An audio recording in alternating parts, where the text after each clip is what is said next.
तो आपने last video देखा होगा जो था how to lose a belly fat. Belly fat को कैसे कम किया जा सकता है, उसे कैसे छुटकारा पाया जा सकता है। तो मैंने उस वीडियो में कुछ ऐसे सिंपल टिप्स, ऐसे कुछ सिंपल प्रोसेस बताए थे जिससे अगर आप प्रॉपर फॉलो कर रहे हो तो आपको उसका फ़ायदा होगा। बहुत सारे लोगों ने अप्रिशिएट किया, बहुत सारे मैसेजेस आए, अच्छे ईमेल्स आए, तो उन लोगों के लिए मैं फिर से एक बार थैंक यू बोलना चाहता हूँ। सेकेंडली मुझे कुछ और भी क्वेश्चंस आए, जैसा कि एक मेन क्वेश्चन था कि इस गर्मी में क्या करें, इस गर्मी को कैसे टैकल करें। तो ठीक है दोस्तों, आज के इस वीडियो में हम लोग जानेंगे how to prevent a body from excess summer heat. हम लोग समर हीट से अपनी बॉडी को कैसे बचा सकते हैं। तो हम लोग ऐसा जानेंगे कुछ प्रो टिप्स जो कि बहुत ही बड़े बेनिफिशियल रहेंगे। तो हम लोग स्टार्ट करते बेसिकली इसका ज़रिया क्या होता है, हीट सोर्स। तो हीट सोर्स ये दो फैक्टर पे डिपेंड होता है, एक तो एक्सटर्नल या फिर इंटरनल। एक्सटर्नल फैक्टर्स में क्या क्या आता है, एक्सटर्नल में सबसे पहले आता है एक्सपोजर टू सनलाइट।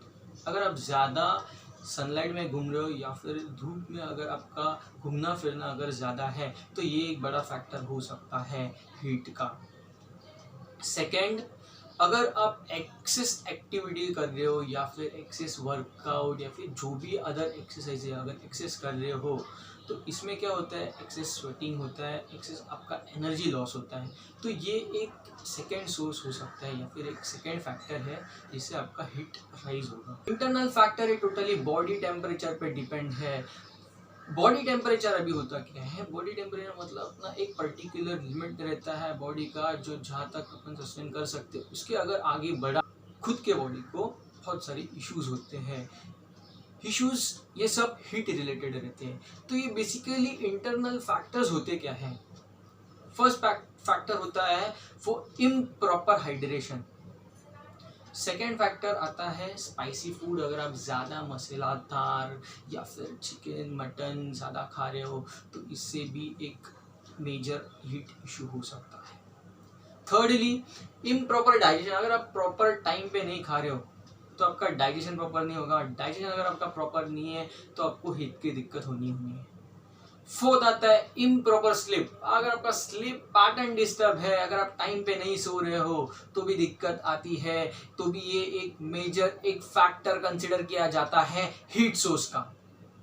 ठीक है, तो ये सब बातें हुई सोर्सेस कहाँ से जनरेट होता है, एक्सटर्नल और इंटरनल हीट सोर्सेस क्या होते हैं। अभी आते हैं इसका इफेक्ट्स पे, इसका इफेक्ट क्या होता है।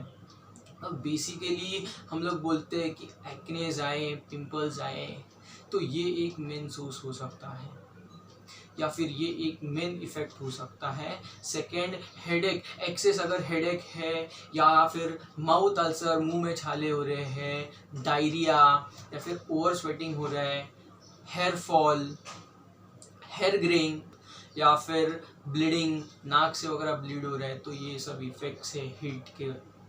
तो इसीलिए इसे हम लोग फिर प्रिवेंट कैसे कर सकते हैं। तो बेसिकली प्रिवेंशन हम दो बेसिस पे कर सकते हैं, एक तो एक्सटर्नल प्रिवेंशन और दूसरा इंटरनल प्रिवेंशन। अभी ये एक्सटर्नल प्रिवेंशन में कौन सी चीज़ें आती है। एक्सटर्नल प्रिवेंशन में आता है जैसे कि पहले बेदिंग, प्रॉपर आपको 2 टाइम नहाना एडवाइजेबल है, क्योंकि ज़्यादा स्वेटिंग होती है तो ज़्यादा बैक्टीरिया के चांसेस होते हैं बॉडी पे, तो इससे इचिंग, रैशेस होने के चांसेस होते हैं, इसीलिए प्रॉपर 2 टाइम नहाओ। ठीक है। सेकेंड चीज़ आता है लूज कपड़े पहनो, लूज, क्योंकि आपका बॉडी वेंटिलेशन प्रॉपर रहेगा। ठीक है। सेकेंड थिंग, कॉटन के कपड़े यूज़ करो मोस्टली, क्योंकि कॉटन ये एक पोरस क्लॉथ रहता है तो उसमें गर्मी भी ज़्यादा नहीं होती है। अगर आप बाहर ज़्यादा जा रहे हो सनलाइट में वगैरह तो सनस्क्रीन प्रोटेक्शन क्रीम का यूज़ करो, क्योंकि उसमें कुछ नैनो पार्टिकल्स ऐसे होते हैं जो बहुत इफेक्टिव होते हैं, जो आपके बॉडी सेल्स को या फिर बॉडी टिश्यूज़ को डैमेज होने से बचाते हैं। अभी ये कौन डैमेज करता है, जो UV rays, ultra violet rays होते हैं वो डैमेज करते हैं बॉडी सेल्स को, वो बहुत ही इंटेंस होते हैं गर्मी में, तो वो डैमेज होने को बचाने के लिए क्रीम अगर आप इस्तेमाल कर रहे हो तो बहुत बहुत बहुत बेटर है। अभी ये क्रीम कौन सा यूज़ करना है, बहुत सारे कंपनियां हैं, ठीक है, नो प्रॉब्लम, आप कोई भी कंपनी का यूज़ कर सकते हो। सिर्फ इतना ध्यान में रखो उसका जो SPF वैल्यू रहता है वो अगर 50+ है तो बेटर होगा आपका टिश्यूज़ बचाने के लिए यूवी रेज से, ठीक है। पर उससे भी पहले मैं आपको एक सजेशन देना चाहता हूँ कि कोई भी क्रीम कोई भी कंपनी का होने दो, पहले आप पैच टेस्ट कीजिए, ठीक है। फिर उसका रिएक्शन देखिए, अगर कुछ रिएक्ट नहीं हो रहा तो आप यूज़ कर सकते होगे, ठीक है।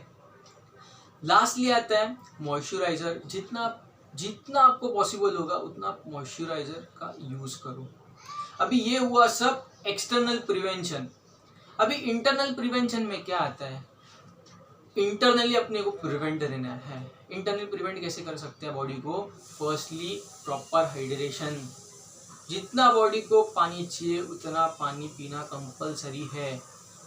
सेकंड आता है, अगर आपको पॉसिबल है कोकोनट वाटर, इसमें बहुत सारे मिनरल्स होते हैं, या तो फिर लेमन वाटर, ये भी बहुत अच्छा कंसिडर किया जाता है।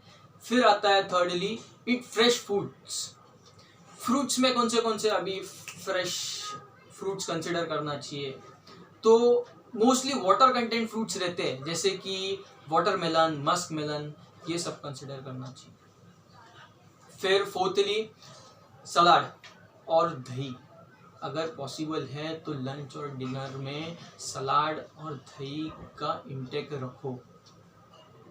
और लास्टली अवॉइड स्पाइसी फूड। इस पे पहले मैं बोल चुका हूँ, अभी स्पाइसी फूड ये कितना हार्मफुल है आप तो जानते ही होंगे। तो ये जो जितने भी चीज़ें मैंने बोली ये सब आपको अवॉइड करना चाहिए, इससे आप बॉडी को टोटली प्रिवेंट कर सकते हो। ओके, तो आपका जो भी कुछ क्वेरीज रहेगी, कुछ भी डाउट रहेगा तो मैंने मेरा नीचे ईमेल आईडी दिए, वहाँ पे आप रिवर्ट कर सकते हो। और थैंक यू मेरा वीडियो देखने के लिए।